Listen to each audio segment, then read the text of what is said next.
Bom dia pessoal, tudo bem? Hoje eu vou fazer um vídeo diferente do tradicional, diferente do que vocês estão acostumados, diferente do que a gente publica aqui no nosso canal de YouTube e no nosso Instagram.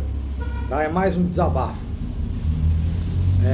Quem me conhece sabe pelo que eu estou passando, né? Meu pai está doente e ele teve uma infecção urinária que não tem a ver com o quadro principal da doença dele. Ele teve uma infecção urinária e em consequência disso ele teve que passar pelo médico.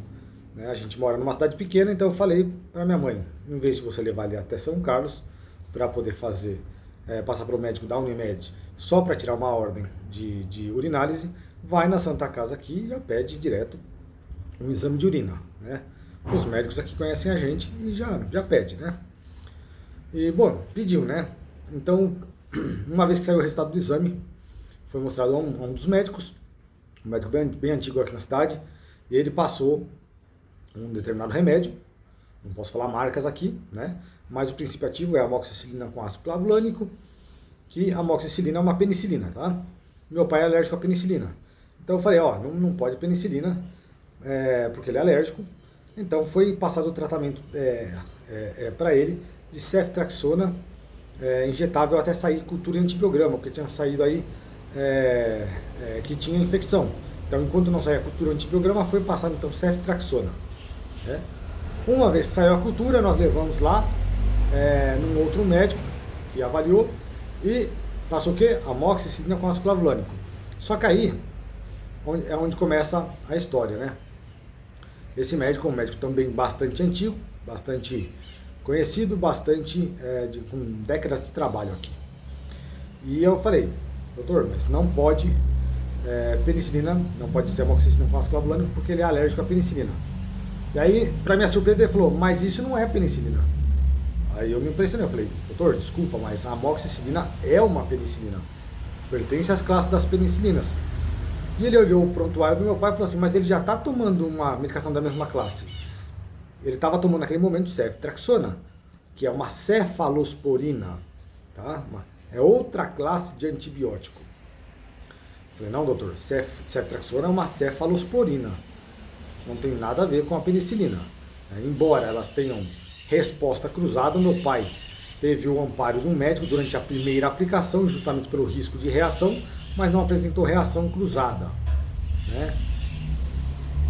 E aí o médico me surpreendeu mais ainda, porque ele falou assim, então o que você sugere fazer? E eu falei, vamos manter a ceftriaxona por 7 dias, reavalia novamente a urinálise, e se tiver controlada a infecção, se não tiver mais infecção, então a gente passa para o antisséptico urinário. E ele falou assim, tá bom, pode ser. Qual que é o meu desabafo, gente?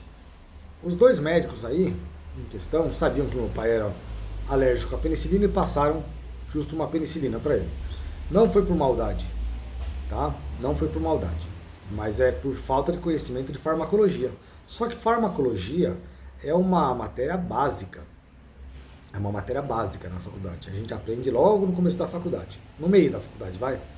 Eu sou médico veterinário, a gente aprende no meio da faculdade. Em medicina pode ser no começo, pode ser no meio, mas aprende. Já tem que aprender bem. Eu não estou pedindo para eles saberem tudo de farmacologia, mas saber que a amoxicilina é uma penicilina e ceftriaxona é uma cefalosporina é um conhecimento básico, né? São medicamentos que a gente usa todos os dias quase. Então é um conhecimento básico. Para você executar razoavelmente bem a sua profissão, você tem que fazer isso. E eu fico me perguntando quantas vezes eles passaram por um alérgico à penicilina e essa pessoa terminou internada.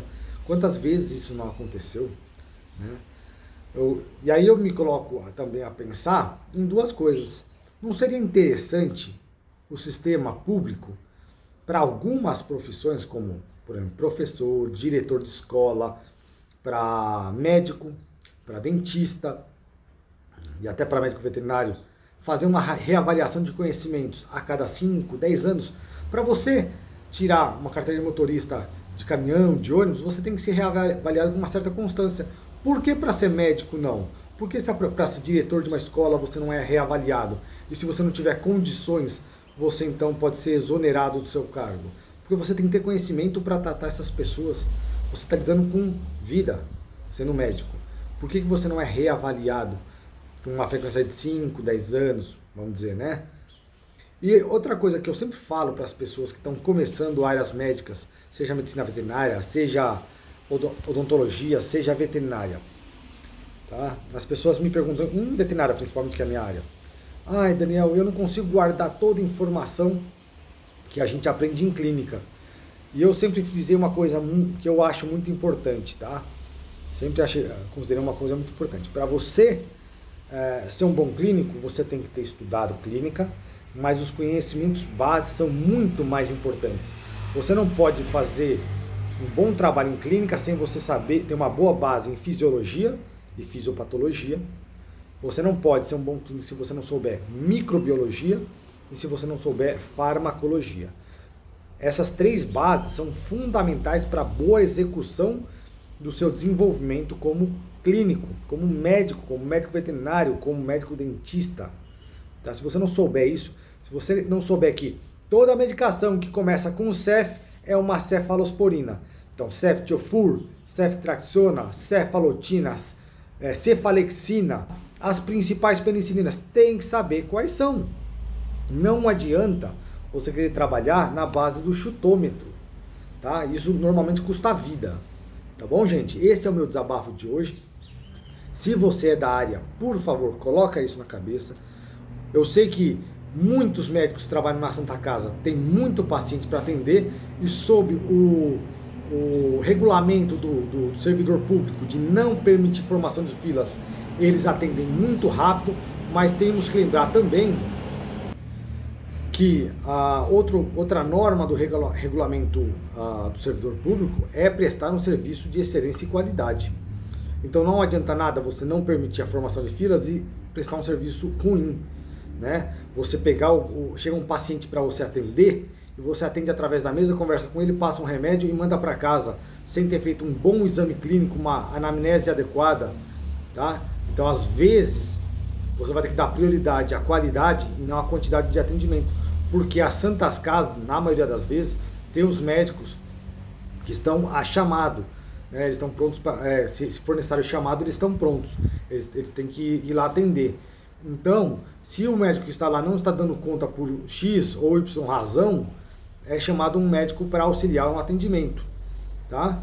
Então, talvez eles não queiram gastar esse dinheiro, chamar esses médicos e fiquem acelerando os médicos, fiquem enchendo o saco do médico também, mas você médico que trabalha com serviço público, coloca na cabeça que a sua função principal aqui é prestar um bom serviço, porque essas pessoas não têm condição de pagar um plano de saúde. E digo mais, muitos médicos têm um atendimento diametralmente diferente em consultório e na Santa Casa, em parte por causa da pressa, em parte porque simplesmente acham que aquela hora que eles estão na Santa Casa ou no serviço público, eles não estão sendo remunerados, mas na verdade eles estão sendo remunerados, eles recebem todos os meses o pagamento pelo seu serviço, tá bom? Então, vamos melhorar como servidor público, tá bom, gente?